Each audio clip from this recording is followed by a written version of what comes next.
അപ്പോൾ എല്ലാവരും new year ഒക്കെ ആഘോഷിച്ചു എന്ന് വിചാരിക്കുന്നു. ക്രിസ്മസ് ആഘോഷിച്ചു. ആദ്യം ക്രിസ്മസ് പറയാം കേട്ടോ.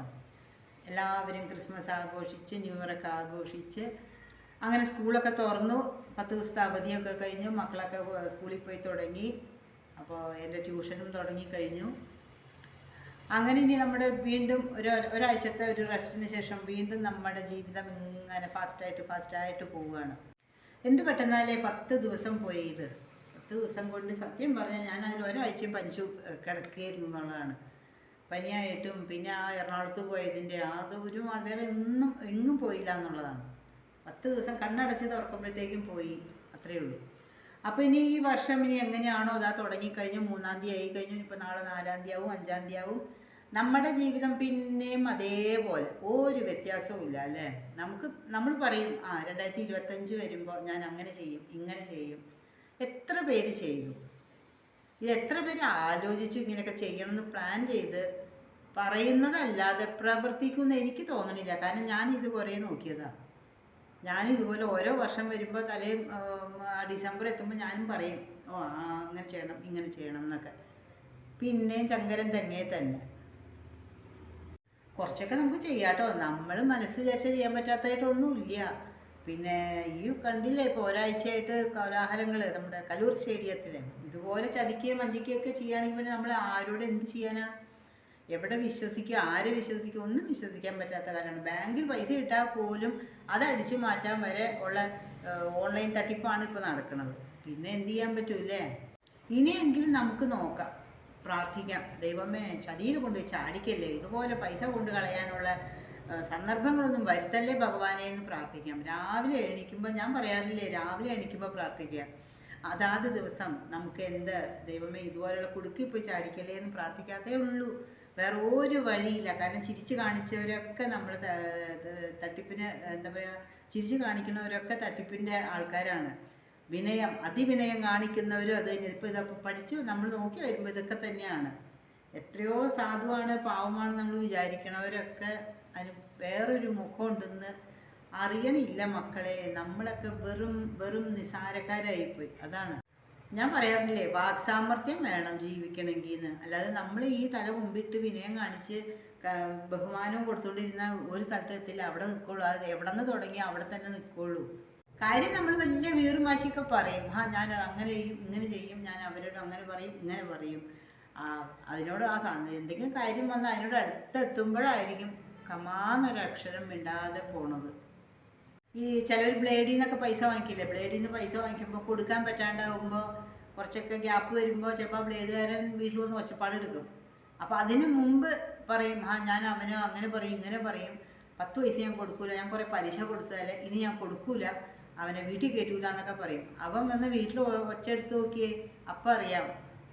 ഇപ്പം പിന്നെ കുറച്ച് മൊബൈലിൽ പിടിച്ച് വേണമെങ്കിൽ അവനെ ഭീഷണിപ്പെടുത്തി നമുക്ക് മാറ്റാം ബ്ലേഡുകാരെയൊക്കെ. കാരണം ഇപ്പോൾ ബ്ലേഡിലൊന്നും കൊടുക്കാൻ പാടില്ല എന്നൊക്കെ അതിന് എന്തോ ഒരു പേരൊക്കെ ഇട്ടോ. ഇപ്പോൾ സത്യം പറഞ്ഞാൽ ഇപ്പോൾ അത് മറന്നുപോയി. അങ്ങനെയൊക്കെ വേണേൽ ചെയ്യാം. അല്ലാതെ ഇപ്പോൾ ഈ ചിലവർ ഒന്നാമത് തന്നെ വന്ന് നിൽക്കും, പൈസ തരാൻ പറഞ്ഞുകൊണ്ട്. ചേട്ടാ ഇന്നില്ല നാളെ തരാം എന്നൊക്കെ നമ്മൾ ചിലപ്പോൾ പറയും. പക്ഷെ അവൻ്റെ മുഖം മാറും. അടുത്ത ദിവസം രാവിലെ വരുമ്പോൾ അവൻ ഒന്നും കൂടി ചൂടായിട്ടായിരിക്കും വന്നത്. അപ്പോൾ അവൻ പോയി കഴിഞ്ഞിട്ട് നമ്മൾ വീട്ടിൽ വലിയ വീമ്പ് പറയും, അവനെ ഞാൻ അങ്ങനെ കൊടുത്തു ഇങ്ങനെ കൊടുത്തു, എത്ര പലിശ കൊടുത്തു, എൻ്റെ പലിശ കൊണ്ടാണ് അവൻ ജീവിച്ചത്, എന്നിട്ട് അവന് മതിയായില്ല, അവൻ ആർത്തിയാണ്. എന്തിനാന്നേ അവൻ്റെ അടുത്ത് പോയി വാങ്ങിക്കാൻ പോയത്? അവൻ്റെ അടുത്ത് വാങ്ങിക്കാൻ പോയിട്ടല്ലേ അവൻ വന്ന് ചോദിക്കണത്. അതാരും ചിന്തിക്കില്ല. 1-ാം തീയതി അവൻ വന്ന് കയറി, ഇങ്ങനെയൊക്കെയാണ് എല്ലാവരും പറയുള്ളൂ. പിന്നെ പിന്നെ ഇതുപോലെ ഈ ഡാൻസിൻ്റെ പേരും പറഞ്ഞ് കുറേ പൈസ ഇപ്രാവശ്യം കുറേ പേർക്ക് അത് പോയിട്ടുണ്ട്. എന്തോ ഭാഗ്യക്കേടെന്ന് പറയാം, അത്രയേ ഉള്ളൂ. ഇനിയിപ്പോൾ നഷ്ടപ്പെട്ടതിനെ ഓർത്തിട്ടോ കയ്യിൽ നിന്ന് പോയിന്ന് ഓർത്തിട്ടോ ഒന്ന് ദുഃഖിച്ചിട്ട് കാര്യമില്ല. ഞാൻ അടുത്ത പടി എന്താണെന്ന് ചിന്തിക്കുക. പരമാവധി ഞാൻ പറയുമല്ലോ, നമ്മുടെ ഈ 2025 നമുക്ക് കുറച്ച് സ്വസ്ഥയും സമാധാനം തരാൻ വേണ്ടി പ്രാർത്ഥിക്കാം. എല്ലാ വർഷവും ഓരോ വർഷവും ഓരോന്ന് എന്തെങ്കിലുമൊക്കെ ഉണ്ടാവും, നമ്മൾ അതിലൊക്കെ പോയി ചാടുകയും ചെയ്യും. അത് നമ്മൾ തീരെ പാവമായിട്ട് ഇരുന്നിട്ടാന്നേ, വേറൊന്നുമല്ല. നമ്മൾ കുറച്ച് സ്ട്രോങ് ആയിട്ട് ഇരുന്ന് നോക്കിയേ. ആരെങ്കിലും എന്തെങ്കിലും പറയുമ്പോഴത്തേക്കും പൈസ എടുത്ത് കൊടുക്കാനും, ആരെങ്കിലും എന്തെങ്കിലും പറയുമ്പോഴത്തേക്കും പോയി വാങ്ങിക്കാനും, അല്ലെങ്കിൽ ആരെങ്കിലും എന്തെങ്കിലും വീട്ടിൽ തുടങ്ങണു, എന്തെങ്കിലും ഒരു സംരംഭം തുടങ്ങണമെന്ന് ഞാനും അതുപോലെ തുടങ്ങണമെന്ന് പറഞ്ഞു ഉടനെ കുറേ പൈസ ലോൺ എടുത്ത് തുടങ്ങി അവസാനം പൂട്ടിക്കണേലും ഭേദമൊക്കെ കുറിച്ച് ആലോചിക്കാതെ ചെയ്യണതിൻ്റെയാണ്.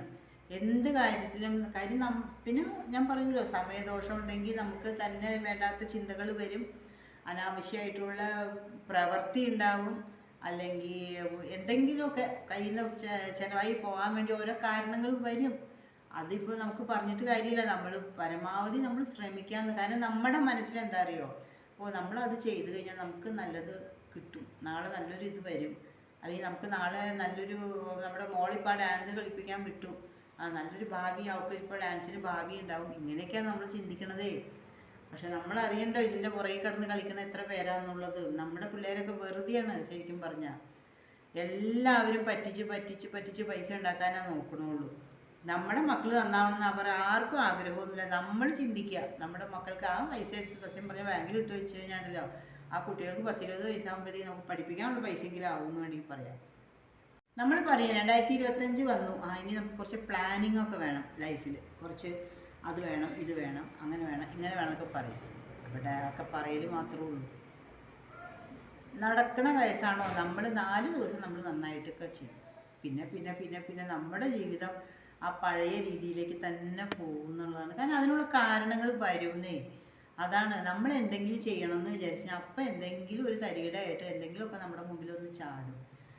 അത് ഏത് രൂപത്തിൽ വേണമെങ്കിലും ആവാം. അതൊക്കെയാണ് നമുക്ക് പറ്റുന്ന തെറ്റ്. അതൊക്കെയാണ് ചിലപ്പോൾ എന്തെങ്കിലും ഇപ്പോൾ കച്ചവടമാണ്, പെട്ടെന്ന് നമുക്കൊരു അസുഖം വന്നു, കുറേ പൈസ ആശുപത്രിയിൽ കൊണ്ടുപോയി കളഞ്ഞു, തീർന്നില്ലേ? പിന്നെ കട നടത്തണമെങ്കിലോ നമുക്ക് കയ്യിൽ നിന്ന് പൈസ എടുക്കാനില്ലെങ്കിൽ നമ്മൾ ലോൺ അല്ലെങ്കിൽ കടം വാങ്ങിക്കേണ്ടി വരും. പിന്നെ അതിൻ്റെ പലിശ കൊടുക്കൽ, അങ്ങനെ റോളിങ് ഇങ്ങനെ പോകും. പിന്നെ അതും തീർന്നില്ല, ചിലപ്പോൾ നമുക്ക് അവർ പറഞ്ഞ കാലാവധിക്ക് കൊടുക്കാൻ പറ്റില്ല, അപ്പോൾ അത് വേറൊരാളുടെ നിന്ന് വാങ്ങിച്ചിട്ട് നമ്മൾ കൊടുക്കും. അപ്പോൾ ഇവിടുത്തെ തീർന്നല്ല അവിടുത്തെ ബാക്കി ഇരിക്കുകയല്ലേ. ഇങ്ങനെ റോളിങ് വന്നാണ് നമ്മൾ ഓരോ കടത്തിൽ പോയി ചാടുന്നത്. ശരിയല്ലേ ഞാൻ പറയുന്നത്? നമുക്ക് സാധാരണക്കാർക്കുണ്ടല്ലോ സത്യം പറഞ്ഞാൽ ജീവിച്ചു പോകാൻ ഭയങ്കര പാടാണെന്നാണ്. ഒന്നുകിൽ നമ്മൾ തീരെ ലോ ക്ലാസ് ആകും, അല്ലെങ്കിൽ ഹൈ ആകും. ഇതിന് നടുക്ക് കടന്ന് ജീവിക്കണവനാണ് ഈ കൊല്ലപ്പാട് മൊത്തം പെടുന്നത്. കാരണം ഏറ്റവും ലോ ക്ലാസ് എന്ന് പറയുമ്പോൾ സർക്കാരിൽ നിന്ന് ഒന്നുമില്ലെങ്കിൽ ഇഷ്ടം പോലെ അരിയും റേഷൻ കടയിൽ നിന്നൊക്കെ ഇഷ്ടം പോലെ കിട്ടും. ഹൈ ഇതാണെങ്കിൽ അവന് ഇഷ്ടം പോലെ ഭൂസത്തായിട്ടും അത് ഇത് അങ്ങനെയൊക്കെ ഉണ്ടാവും. ഈ മിഡിൽ ക്ലാസ്സിൽ വരുന്നവർക്കാണ് ശരിക്കും പറഞ്ഞാൽ ബുദ്ധിമുട്ടെന്ന് ഞാൻ പറയുള്ളൂ. കാരണം കഴിച്ചിട്ട് ഇറക്കാനും വയ്യ, മധുരിച്ചിട്ട് തുപ്പാനും വയ്യ എന്നുള്ളൊരവസ്ഥ. ശരിയല്ലേ ഞാൻ പറയണത്? കാരണം എത്ര പേരാ രണ്ടറ്റം കൂട്ടിമുട്ടിക്കാൻ, കുട്ടികളുടെ പഠിപ്പിന് വേണ്ടിയും അല്ലെങ്കിൽ ഇപ്പോൾ വിവാഹപ്രായം എത്തി എന്തെങ്കിലുമൊക്കെ കുറച്ച് കൊടുത്ത് കുട്ടികളെ കാര്യം സ്ത്രീധനം വേണ്ടാന്നൊക്കെ പറയും. എന്നാലും നമുക്കൊരു കുട്ടികളെ മാന്യമായിട്ട് ഒരു 4 പേരെ അറിയ കല്യാണം കഴിപ്പിച്ച് കൊടുക്കുകയും കുറച്ച് പൈസ വേണ്ടേ? അപ്പം നമ്മൾ ഇതിനൊക്കെ കൂട്ടിമുട്ടിക്കാൻ വേണ്ടി പാടുന്ന പാട് നമുക്ക് അറിയുള്ളൂ അല്ലേ? അങ്ങനെയൊക്കെ നോക്കുമ്പോൾ ഇടയ്ക്ക് ഇതുപോലുള്ള ഈ ഡാൻസിൻ്റെ പേരും പറഞ്ഞ് കുറേ പൈസ നമ്മൾ കൊണ്ടുപോയി കളഞ്ഞ് നമുക്ക് തന്നെ വിഷമം വന്നു. ഒന്നുമില്ലെങ്കിൽ ആ പണം കുട്ടികളുടെ പേരിൽ ബാങ്കിൽ ഇട്ട് വെച്ചിട്ടുണ്ടെങ്കിൽ നാളെ 10-20 വർഷം കഴിയുമ്പോൾ അവർക്ക് എന്തെങ്കിലും ഉപകാരപ്പെട്ടേന്ന് നമുക്ക് തോന്നിപ്പോവില്ലേ? പക്ഷെ അതാരെങ്കിലും ചിന്തിക്കണ്ടോ? നമ്മുടെ കയ്യിൽ നിന്ന് എങ്ങനെ പിടിച്ചു വാങ്ങാം എന്നാണ് ഓരോരുത്തരും ഇങ്ങനെ ആർത്തിയോടെ എന്താ പറയുക ഒരു ഇതിൽ നോക്കുകയാണ് നമ്മൾ. ശരിക്കും പറയാം അത് നമ്മൾ ആരും അറിയണില്ല. ഇതുപോലുള്ളവരെ നമ്മൾ തിരിച്ചറിയണില്ല. അതാണ് കാരണം നമ്മൾ ചിരിച്ച് കാണിക്കുമ്പോൾ നമ്മളതിൽ വീണ് പോവുകയാണ്.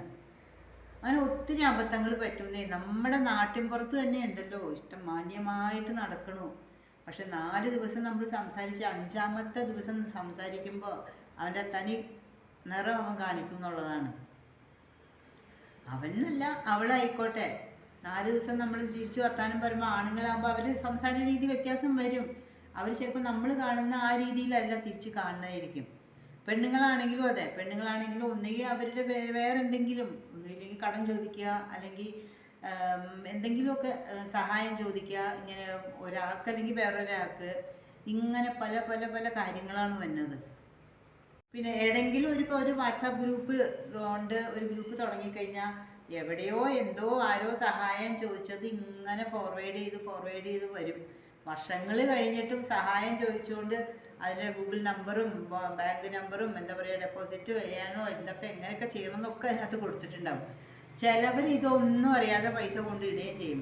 കാരണം വല്ല ഓപ്പറേഷന് വേണ്ടിയാണെങ്കിൽ ആ ഓപ്പറേഷനും കഴിഞ്ഞ് റെസ്റ്റും കഴിഞ്ഞ് ആൾ ജോലിക്ക് പോയി തുടങ്ങിയിട്ടുണ്ടാവും. പക്ഷെ അത് അപ്പോഴും വാട്സാപ്പിൽ ഇങ്ങനെ കറങ്ങിക്കൊണ്ടിരിക്കുകയായിരിക്കും. ഇതുപോലുള്ള കുറേ സംഭവങ്ങളുണ്ട്. നമ്മളറിയാതെ നമ്മുടെ കയ്യിൽ നിന്ന് ചോർന്നു പോകുന്ന രീതിയിൽ ഓരോ ഓരോ സംഭവങ്ങൾ നമ്മൾ അറിയാതെ പെട്ടുപോകുന്നുണ്ട്. ഏതായാലും ഇനി 2025 ഇനിയുള്ള ചതിക്കുഴി, ആദ്യം തുടക്കം തന്നെ ഒരുമാതിരിപ്പെട്ടവരൊക്കെ ചതിക്കുഴി ചാടിയിട്ടുണ്ട്. കലൂർ സ്റ്റേഡിയത്തിൻ്റെ ഇതും പറഞ്ഞ് ഏതെങ്കിലും 10 വീട്ടിൽ ഒരു വീട്ടിലുള്ളവരെങ്കിലും പോയിട്ടുണ്ടെന്ന് വേണമെങ്കിൽ പറയാം. അപ്പോൾ ഇനിയും നമ്മൾ അതുപോലുള്ള ചതിക്കുഴിയിലൊന്നും പോയി ചാടാതെ, ഏതായാലും നമുക്ക് 2025 നല്ലൊരു വർഷമായി തീരട്ടെ. തുടക്കം തന്നെ നമ്മൾ കലൂർ സ്റ്റേഡിയത്തിലെ സംഭവങ്ങളാണ് കേട്ടത് അല്ലേ. ഒരാഴ്ചയാവണം. അതുകൊണ്ട് ഇനിയിപ്പോൾ അതൊക്കെ തീർന്നു. ഇനിയുള്ളത് നമുക്ക് ആലോചിച്ച് നമുക്ക് ചെയ്യാം. ഓരോരോ കുടുക്കിൽ പോയി ചാടാതെയും കുണ്ടിലും കുഴിയിലും പോയി ചാടാതെ.